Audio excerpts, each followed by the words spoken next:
governors got together and said, look, let's play for a hog. Let's play for a pig. Ben and Eric gather at their laptops. One's a gopher, one's a Hawkeye.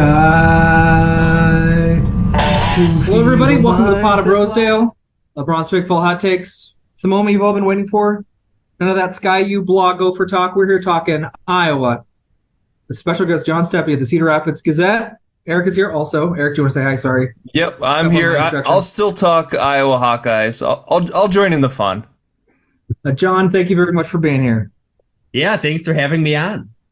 So, as we dive into it, I think there's one question that's on every Hawkeye fan's mind. I don't even think I need to say it, but do you know what it is? Do you know what I want to ask you about? I'm guessing it's two words.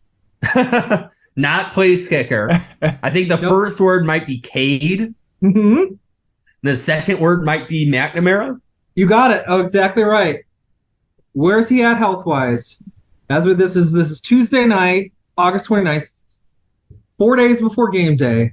What are the prospects that he takes some snaps during the actual live real game football? Well, the word that comes to mind with it is questionable, and he was very careful not to say definitively, hey, I'm going to play, or hey, I'm not going to play. Kirk Ferentz was careful to not say anything definitive. Somebody asked him about it being questionable then that Cade might play, and his word was absolutely. So you can enjoy the idea of absolutely questionable, but those two words really don't go together very often.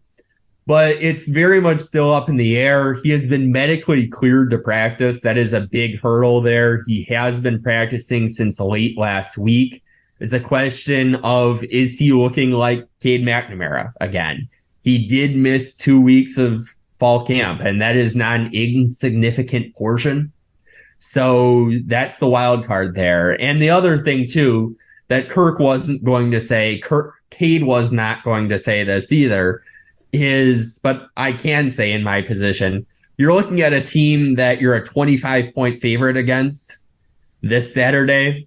You've got Iowa State in a week. And Iowa State obviously has lost a lot of players to the gambling scandal. Already it was going to be a question how good they were really going to be, even without that dark cloud there.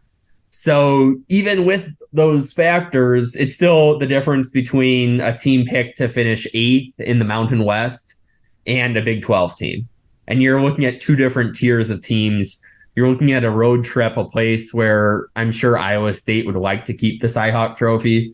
So there are a lot of incentives to maybe rest him and avoid getting things worse, where you don't want him to miss Iowa State. You don't want him a couple weeks later to miss Penn State.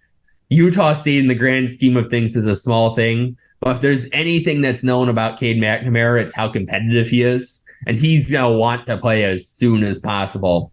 But at the end of the day, it'll be down to coaches and the medical staff, was what Cade reminded us of. And we'll see what that ends up being. We'll probably find out 2 hours before kickoff on Saturday. Yeah, no more game time decisions. We at least get 2 hours heads up. So you already, my next question is going to be, what do you think the fact that Utah State is an overwhelming underdog and had a really terrible defense last year going to impact the decision? It sounds like, that they're going to err on the side of caution. So then let's assume we don't have Cade McNamara. Is Deacon Hill the Iowa starting quarterback on Saturday? Yeah, and of course that's a big if with whether Cade McNamara will or will not be available. Sure. But Kirk Ferentz made it clear that Deacon Hill right now would be QB2. Joe Labus did a lot of impressive things in the Music City Bowl. The big issue goes down to his health status. He was out for even more time than Cade McNamara was this fall camp. He's back practicing now, but can you really expect a quarterback to be back up to game speed after being able to practice one of the last several weeks? That's really a tall task to ask for Joe Labus. So it's up to Deacon Hill, who did not look great in the Kids Day open practice, has a great arm. The question is going to be accuracy, and Iowa really needs an accurate quarterback. And if it goes down to Deacon Hill, that could be a challenge there in terms of just running Iowa's system. You need an accurate quarterback. It's interesting. You mentioned the gambling scandal that Iowa State kind of got embroiled in it. So their quarterback, was he charged, correct, and dismissed from the school? Deckers was charged. He is, I'm pretty sure, no longer with the team. There are so many of these that it feels like I need a chart to keep track of them.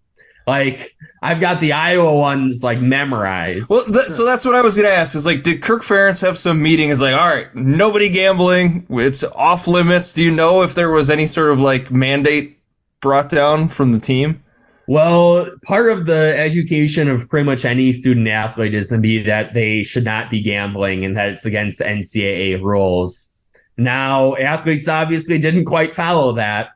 And we saw that in large numbers, whether it be the current or former players that were charged in the criminal probe, whether it's the players that we know have been implicated but not criminally charged. You take somebody like former Iowa baseball player Keaton Anthony hasn't been charged. Noah Shannon, Iowa defensive lineman, has not been charged.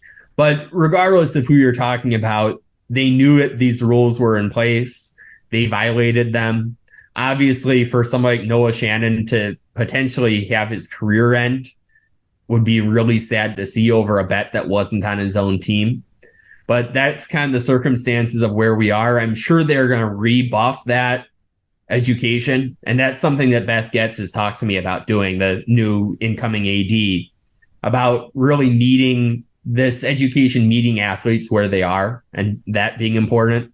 Although at the same time, I don't think there's any motivational program you could use that is as effective as seeing some of your teammates lose eligibility. I think that is going to be as much of a motivator as anything. Yeah, burnt hand teaches best, for sure. So on the notion, I know they're trying to appeal the suspension. Have you gotten any information on the likelihood that that will be reduced at all? Are they optimistic, really? Do you have any insights? I would be pretty much guessing here. I think it's fair enough. Now there are mitigating factors that go into a lot of these cases. I'm sure they'll be hitting up as many of those mitigating factors as possible. The challenge is that the NCAA guidelines that these are not old guidelines. These are guidelines they updated earlier this summer. Says that somebody in Noah Shannon's case could potentially face permanent loss of eligibility. Right. Which is essentially what this 1-year suspension would do for a 6th-year senior. But I think it's a tough case, but you never know. I think, you have to try it if you're Noah, because It could. There are cases of very often suspensions getting reduced, maybe not from a year to only like 3 games or anything. But if it gets reduced from a full year to 9 games, that would even be something. Now, I'm just speculating here. This is not any, it's everyone is kind of just guessing at this point. Kirk Ferentz, I don't think, has a good idea of it. I don't think Beth Getz has a good idea of it yet at this point. So it's a process that is in progress, Kirk said, for him. But in terms of what that could look like, still too early to say. Okay, so one final question on the gambling topic, and then we can move on. But I know Kirk has been kind of frustrated that the state of Iowa in particular seems to be targeted. Is there any insights about why they can't? It is hard to believe that the only athletes gambling on sports are in the state of Iowa. Is there any reason? Do we have any speculation as to why just some explanation why it's only athletes in the state of Iowa that got busted for this? Yeah, that's a great question. And a couple of things. The first thing that I'd point out to is the fact that it's a state investigation, and you're looking at these state laws are getting investigated by the Iowa Division of Criminal Investigation. So that's where, like, when you had the FBI college basketball scandal and you're talking about federal crimes, you're seeing a more nationwide scope of that investigation. Here, when you specifically have the Iowa DCI investigating it, that's why you've got Iowa and Iowa State really wrapped up in this. And it really is dependent on a lot of these state agencies because the state agencies have subpoena power. And the criminal complaints are referencing these subpoenaed records from DraftKings and FanDuel. But the NCAA doesn't have subpoena power. And the NCAA has even said that a frequent source of detection is when gambling operators or gambling regulators notify them. And by state law, or by law in many places, it is required for them to notify the NCAA of this. But regardless, they are oftentimes relying on states to investigate this just because of their legal boundaries that they have to play by. And they do have other tools in terms of being able to find this, but the state investigation is really a key tool for them discovering these. And Iowa seems to have been unlucky for how effective the DCI has been at doing their job. Just better at busting gamblers, I guess. I don't know. Yeah. I learned don't use your brother's name, right? Wasn't one of the guys was using his brother's name as his brother's account or something? Yeah, well, the other thing too is not just don't use their name, but if you're going to use somebody else's name, these bets get geo-tracked. So they can see that you are doing it from, I'm going to take as an example, the Hanson Football Performance Center. Now, I don't know which specific locations on campus. They didn't specify, okay, it was inside the Kinnick locker room or it was inside the Hanson Football Performance Center. But if you're going to bet, you would think that keeping in mind the geo-tracking on it and not doing it from university locations. Yeah, you probably just tell your brother, Eric, just put this bet in. But yes. That would be what you would I'm do. going to be at tailgate on Saturday. Should I go up next to the stadium and put some bets in, see if I can get tracked down? Or if all of a sudden you get a phone call? Yeah, get a phone call. Regulators are coming after me. Well, unless you have a D1 athlete that you're directly related to, I don't know. My eligibility's passed.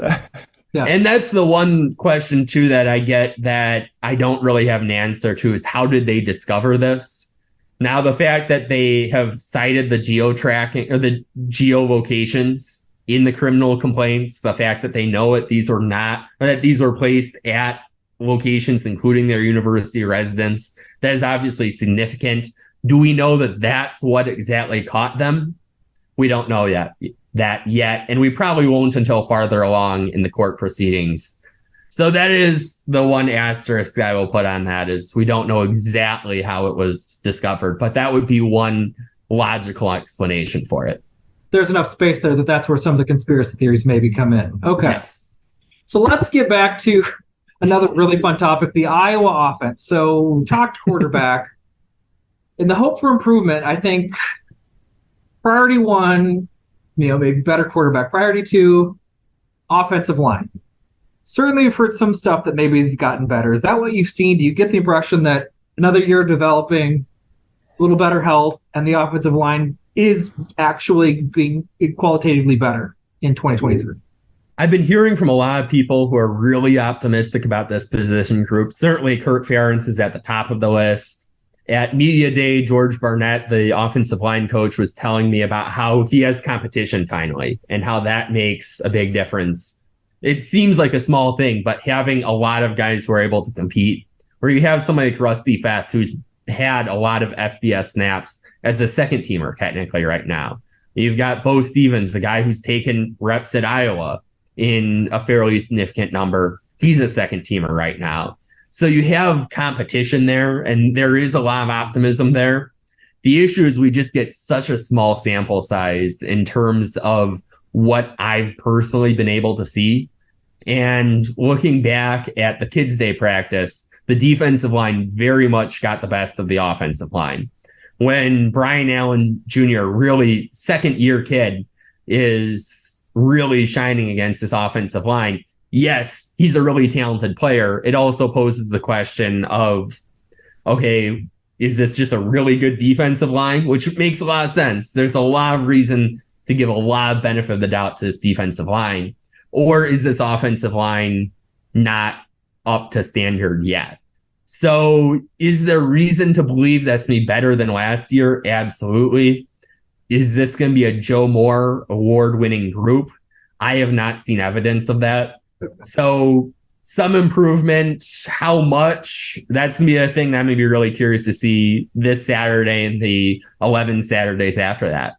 Yeah, and I mean, looking at the offense as a whole, I think part of it might, from my perspective, is play calling is maybe part of the issue. Do you see there's any change in offensive philosophy going into next year? Brian Ferentz has made it. I didn't want to say his name. Well, I'll say it for you. There's the interaction between me and Brian that I heard about like 15 times afterward from his spring press conference, where I brought up that, hey, you're coming off back-to-back subpar years of offensive results. What are you going to do differently this year to make sure that not having the same conversation a year from now? And he said something along the lines of, we're going to do the same things, we're going to do it better, John. So that doesn't necessarily give fans a ton of hope about perfect changes. I try to do it silently, but I have been laughing. The second Eric asked the question, I just started cackling as silently as I could because just do it better. I mean, makes perfect sense to me. It's the old execute. Yeah. We've heard the execute better thing for, decades at this point. So it sounds like, yeah, even if it is broke, don't fix it. Got it.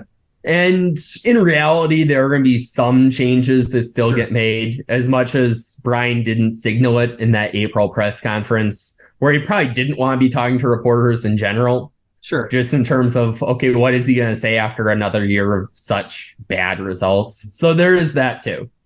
But it's reasonable to expect some tweaks just because everyone does. But are you going to see a wholesale new offensive scheme? All indications point toward no on that. It's not like Wisconsin with the air raid. Yeah, I don't think this is going to be an air raid season at Iowa. It'll make for a fascinating matchup in Madison this year, when you have the team that's sticking to its guns, sticking to its proven formula, with the offense that's trying to evolve in Madison. And yeah, I'm fascinated by that game. But yeah, you're not going to be seeing air raid Iowa, I don't think, this season, that's for sure. But that's a good transition. Speaking of airing it out, we're just going down the list of problems with Iowa's offense in 2022. Wide receivers, certainly some injuries. Didn't have Keegan Johnson, Charlie Jones transferred. Please tell me I'm not just being a homer when I say the wide receiver room is better than last year in 2023.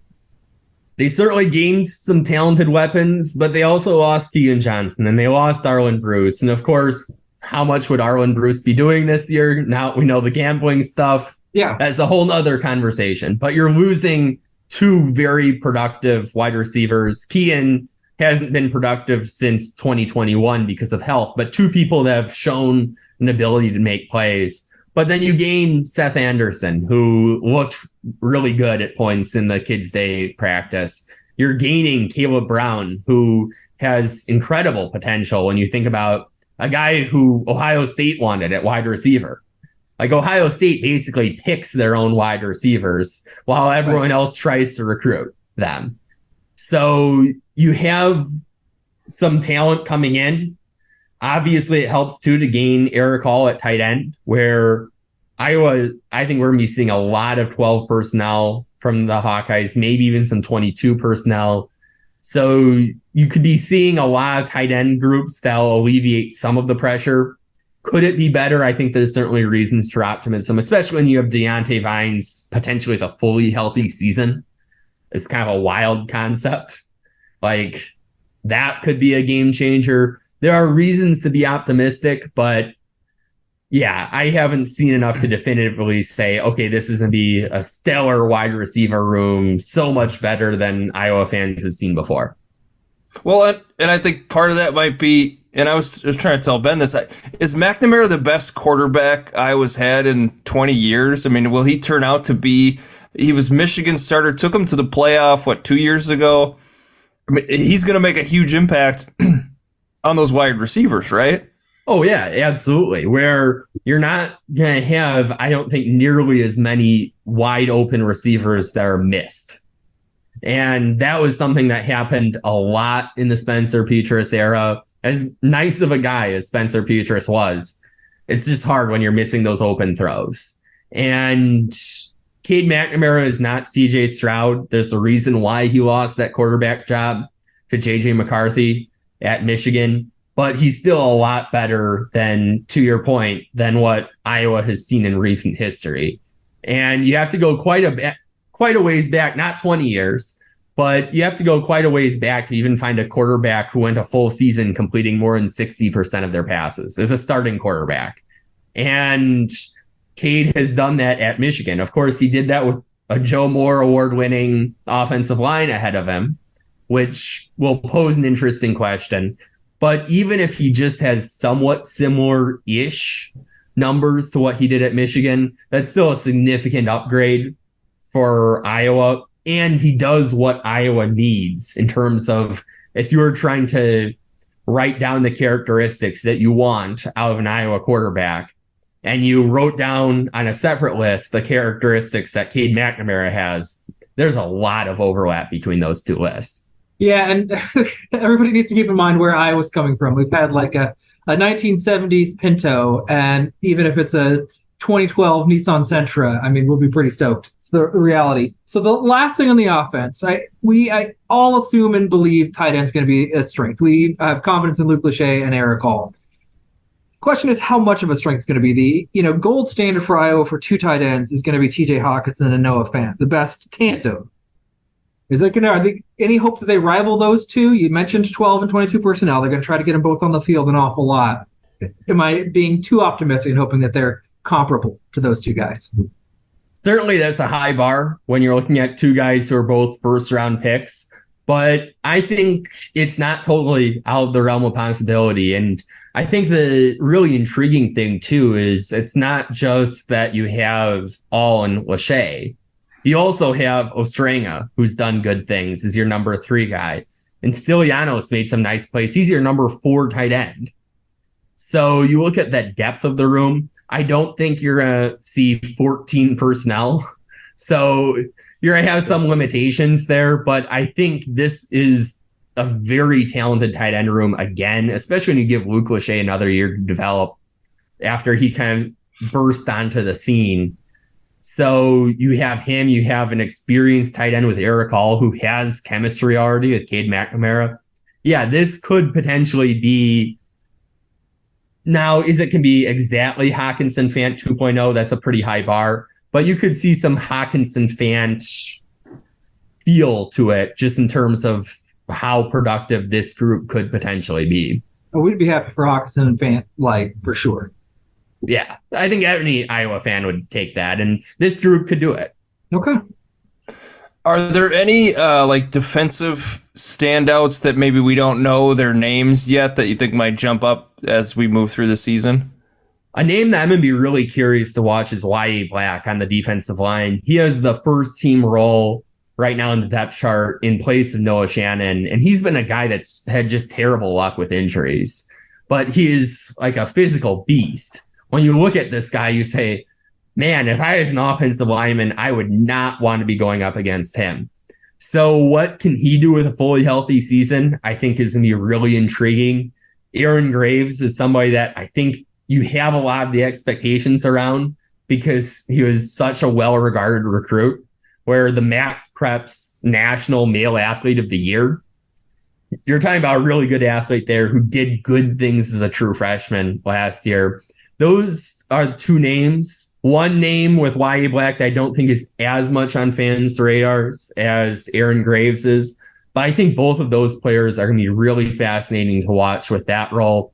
I'm going to be curious to see at the linebacker position a guy like Kyler Fisher, who his role has been largely on special teams. Now he gets a little more of an opportunity, considering that Iowa lost Jack Campbell, they lost Seth Benson, they lost Justin Jacobs. It's easy to forget about Jacobs because he's hurt for almost all of last year. But that's somebody that you thought you were going to have, that you're basically losing 3 guys, Seth Benson not making onto a 53-man roster, but 3 guys that are at least getting a training camp spot in the NFL, most likely. Justin Jacobs, we're going to be hearing that, and Jack Campbell, obviously an NFL guy. So you're losing 3 really quality guys. You have that opportunity for Kyler Fisher. That's going to be a name to keep an eye on, I think, as well. And I'll be curious to see, maybe does a TJ Hall or Cohen Entringer or Deshaun Lee, maybe do they step up in the secondary? If you have an injury, they could all of a sudden become a really important part of this defense. So a follow-up then on the secondary. I think some of the concern is maybe the depth there. I think at the top we're not worried. Obviously Cooper DeJean is incredible. All hyperbole applies. But I'm thinking specifically of the Nebraska game last year. We lose DeJean, and it was very clear that there were guys that came in and weren't quite just ready, weren't quite able to be in the right spots and do their. Was that been fixed? Is it still a concern that if somebody goes down, they're going to have to go to a depth guy who's maybe not quite ready again? There was a lot of reason for optimism with what we saw at that Kids Day practice. Granted, that's one practice. It's a small sample size. It's the only public sample size, though, at Iowa. So within that small sample size, they did some really impressive things. And that gave me a reason for optimism that, okay, maybe these guys who were kind of thrown right into the fire as second teamers last year as true freshmen, now that they've got a year under their belt, okay, it's unrealistic to expect somebody to take a jump like what DeJean took. Sure. But you look at it, maybe can they, be more effective and at least not a liability like it seemed to be with that Nebraska game, where Nebraska knew just to exploit that. I don't think that you're going to have that this year, but that's going to be huge because injuries happen. Jamari Harris, Terry Roberts last year, Terry Roberts, Riley Moss for portions of the year before. You can kind of go down the list. Injuries happen, and you're going to need somebody like a Deshaun Lee or a TJ Hall to step up. And I think there's reason to see that happen potentially. Sure, I was just going to move like big picture, looking at the schedule. No Ohio State, no Michigan. You have Penn State and Wisconsin on the road for Iowa. Is it just like wide open for them to have a great season? I mean, I'm seeing a pretty easy schedule for the most part. Yeah, like you could potentially have a 10-win team that has the worst schedule for a 10-win team in the Big Ten, like ever potentially, where you just look at how weak the rest of the West is even, like let alone the skipping Ohio State and Michigan on the schedule. You look at it, Northwestern is obviously going through a lot of turmoil. Wisconsin is a coaching change. They have a lot of talent there at Camp Randall, but they're going through a coaching change, and a schematic change is pretty significant. You've got Purdue is going through a coaching change. Nebraska is going through a coaching change. You only have two other coaches who are incumbents in the Big Ten West, with that being PJ Fleck and Brett Bielema. So you have so much change in the Big Ten West. And then, as you mentioned, not playing Ohio State, not playing Michigan, playing Penn State is going to be really hard. That's going to be the hardest game of the year. Penn State is a preseason top 10 team. And when you look at who they have, you see why pretty quickly. So that one's a hard one. But this seems to be Iowa's division to lose, at least in my opinion. I know a lot of my media colleagues across the conference are higher on Wisconsin than I am. I just see that coaching transition as an impediment year one to them really reaching the promised land. But I think it's Iowa's to lose. We plan travel well in advance, and I have, granted, at the refundable rate, I am not prepaying, but we do have a hotel reserved for Big Ten Championship weekend because I think it is a very realistic chance of going to Indianapolis. Wow. Certainly no guarantee. I can hit cancel until like 3 days in advance or something. So, but Man, it is putting his something money where that his mouth is in the is. conversation. Okay. John Steppe has his ticket punched. It's going on the bulletin board across the Big Ten. Well, I have to say, last year I was waffling the over-under for Iowa, and everything you said gave me pause and convinced me to pick the under. And now you've got me hyped to pick the over. You've gotten me pumped Well, I up. think, isn't it still 8.5? I think is the. Yeah, it was 7.5 earlier in the summer, and I think it moved up towards the end. I think Iowa State's trouble. That's a game that went from a coin flip to probably Iowa is a bigger favorite. Yeah. That's kind of changed. That shifted a bit. I would not be surprised to see a 9-3 season. I think this team is very capable of 10-2. Inevitably, I think you lose a couple games that you're not supposed to lose. I think 9-3 can still get you winning the West this year. And then okay, whoever you're facing in Indy, I think is going to be a tough game. But Sure. even if you lose that game, you could still get to a pretty good bowl game, most likely someplace in a very warm climate. So I don't mind the warm climate in December, that's for sure. Great. No, that's so you heard it here, folks. One last question. Got to talk special teams, even though we kind of know. I mean, I assume Cooper DeJean's returning punts. We've got Torrey Taylor, Drew Stevenson. Who's going to be returning kickoffs? That's the one question. Is it Caleb? Is it going to be Caleb Johnston? He would be an option. Caleb Brown is an option. There are a lot of people that they could put there. We might see a couple different people. So that's one spot that I haven't spent as much attention to as much as other special or other positions, just because Iowa's special teams unit has deserved a level of benefit of the doubt that you just don't usually see. But I think what you saw from Caleb Johnson was really promising. What Caleb Brown could do, I keep on getting reminded, oh yeah, and he can play special teams too.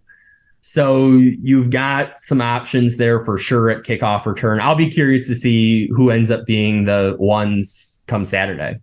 Okay. But all the other spots, yeah, you don't really have any concerns when you have punter back, kicker back, even long snapper back.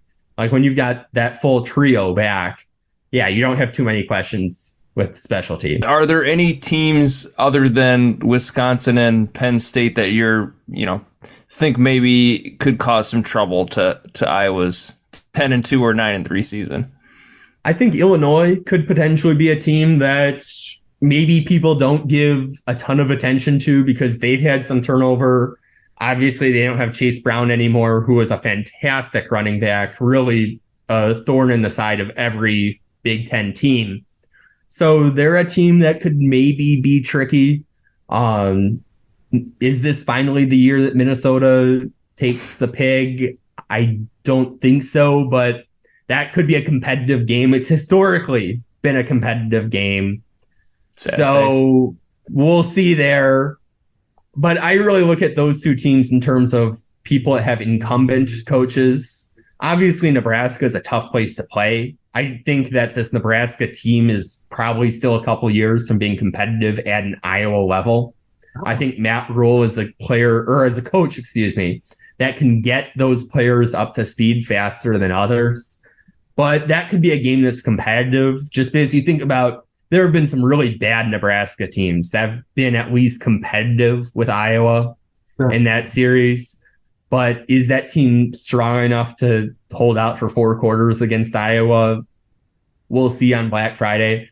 But yeah, I think particularly within the division and particularly with the two teams that have returning head coaches, and particularly Illinois in particular, I think that could be an intriguing matchup outside the Wisconsin game that I think has gotten a lot of hype, outside Penn State, which obviously when you're playing at a top 10 team, those are hard games. We're just lock it in as a loss, and I'll be happy and surprised to be wrong. But I'm with you. I don't see the Wisconsin hype. I don't quite understand it. When we've talked to Wisconsin expert, and I still don't get it. I'm not tracking it. Yeah, and you look at it, if the air raid works well, if they can find a way to effectively use Braylon Allen in a more spread-like system where he has more space to run, there's potential there. And you have a lot of returning players there. You've got a talented quarterback coming in. You have reasons for optimism there, but it's also a new system, and a new system at a place where they've recruited talent that don't necessarily, you're kind of trying to fit one jigsaw piece into the other in terms of these are a lot of players recruited to play under a different system than now what they're trying to implement. And you're going to have some growing pains with that. You heard it here, folks. Wisconsin's overhyped. Nebraska's a couple years away. The Gophers aren't going to get it done for, was it the 9th straight time, Eric? I don't know. I'm losing. I can't count that high. Count. It's getting too high. John's already booked his ticket to Indianapolis. It's refundable, though. So I take no liability if they don't make it. And if people book non-refundable travel, you are not doing that upon advice of me. But it is realistic enough that I at least have the reservation there. Fantastic. John, thank you for coming in and chatting with us. And I'm glad you delivered good news. I know you're just the messenger, but it was a nice message. So fantastic. Yeah, absolutely. Always a pleasure.